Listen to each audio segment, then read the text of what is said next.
So I do need to warn you today that when you leave this session that you will be a deployed digital missionary. So this is a commissioning service that we're having for you right now. Some of you are already online, commission presence.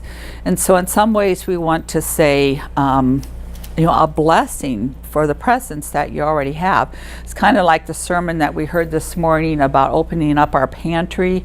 We have people that have opened their pantry already and said, well, I got some things that I could share. There are some things that might be a gift to bless the world.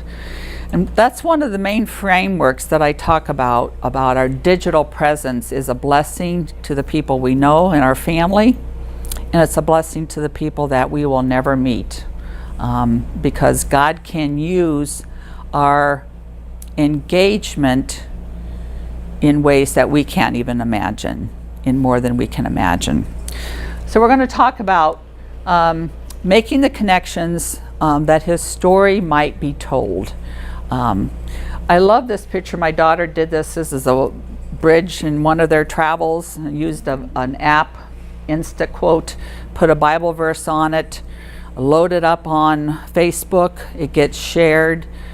So it's daily life living of taking what we see, experience in our personal life, and having a kingdom focus.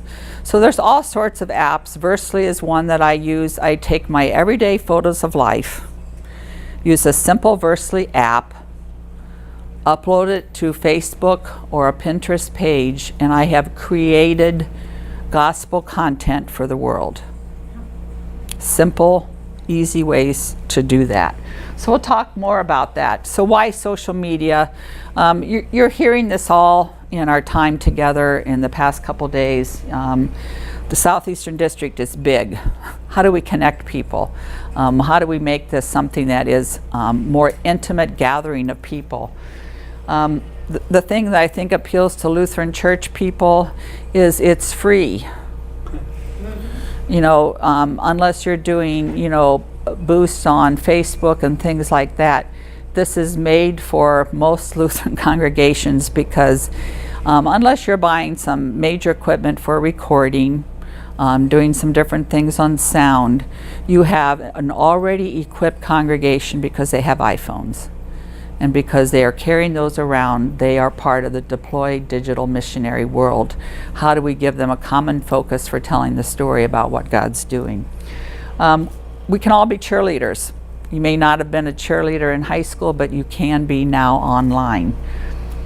The thing that was really apparent to me when I got involved in social media things, and I'll tell you a little bit of the story how that happened, was a vacuum always gets filled. The world is going to fill every vacuum. How do we have a presence and engagement to have a presence there?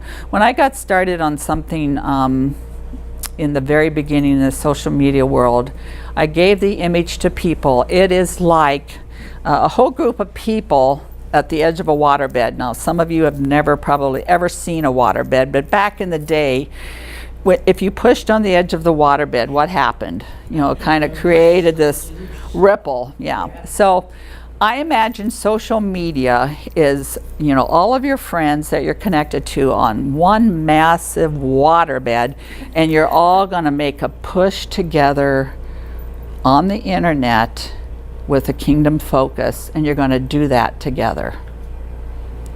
And it's the joint community of having that common focus that wave has the ability to reach a lot more people because you're doing that push together. That's the best image I can give to people about what is the ripple effect of coming to social media and having a presence of engagement, and you've created something else that someone else can share. So we'll talk about that. And I believe the model for being a deployed digital missionary is simply we engage and we don't control what the Holy Spirit does with it and how He blesses it. And we may never ever know that story. We don't need to know the story. We are simply called to be the people that engage, the people that sow the seeds, and to allow the Holy Spirit to come in and do the story making. We're the story starters.